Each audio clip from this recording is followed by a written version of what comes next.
Good morning, family, friends, and folks. My name is Suzanne Irene. Inspiration's my theme, and I hope you hit subscribe and join on my YouTube. But anyhow, today we're here to honor the women of North Hastings. And who has been chosen today is Josephine Jones, is her maiden name, and she married a Fuller. So we're talking about Josephine Fuller Nee Jones. And what a great story that's in here. She is remembered in this book by her great-grandchildren. And what's kind of neat is Josephine Jones' parents tried to discourage her from marrying David Fuller. And when he came calling on her, and the couple was forced to elope in order to marry. They lived in Odessa, and David had been charged with the responsibility by Bill of Flint with dismantling the woolen mill there and moving and reassembling it in Bancroft. Josephine was ill-prepared, it says here, for life on the frontier. This is crazy. In the spring of 1984, she and her husband and baby Reginald started the long trek from Madoc with a pulled wagon by oxen. And it was full of households, goods, and machinery. And here's the thing, is that morning, the diapers came off the line frozen. So I thought about those Huggies commercials and thought, okay, I wonder what they would think. And her bread was frozen as well, and there was no bakery or place to get diapers between here and Madoc. And travelers in El Dorado tried to discourage the young couple because of the rugged conditions. And it was said that Josephine insisted that they continue. After full 3 days, they arrived in York River. And they discovered 6 dwellings, which included a general store and a boarding house. And the only connection to the outside world was twice weekly stage from the south hauling mail and supplies. And once again, I think about our COVID situation, and these people had such resilience. Josephine and David suffered many losses, and the greatest of their loss was their death of Reginald, and it was from diphtheria. And so that's really sad.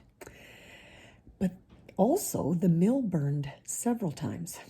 Josephine recalls that before World War I, the whole area had invested in the woolen mill to succeed in the importance of it to the economy of the town, which I find very fascinating, and again, quite similar to what we're seeing in the sense of what's going on with companies and such with COVID.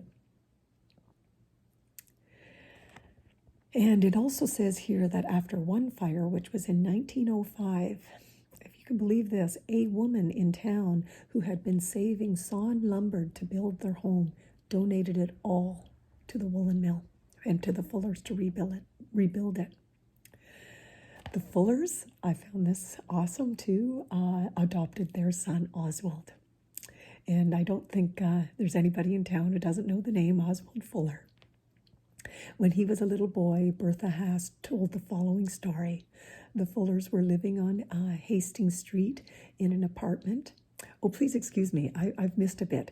They adopted their son Oswald, but I wanted to let you know that in the early 1900s, Oswald left his job with the railway to come home after the death of his father in 1935 to help run the mill. And it says here how he was so dearly loved by his parents. And Bertha tells the story that when they were living on Hastings Street over a store across the street from McCaw's Meat Market, Oswald was given money to go across the street to buy meat for dinner. And Josephine, always the watchful mom, called out the window in a teasing voice. And she said, "Oz and old, don't forget the sauces edges." And I don't know if I'm saying that right, but I can pick up the glint of humor in it. So this is the memory put forth by the grandchildren of Josephine Fuller and ancestors of Oswald Fuller. And the recipe that was submitted is a double batch of donuts that makes 5 dozen. So get ready to enjoy some donuts if you make this one.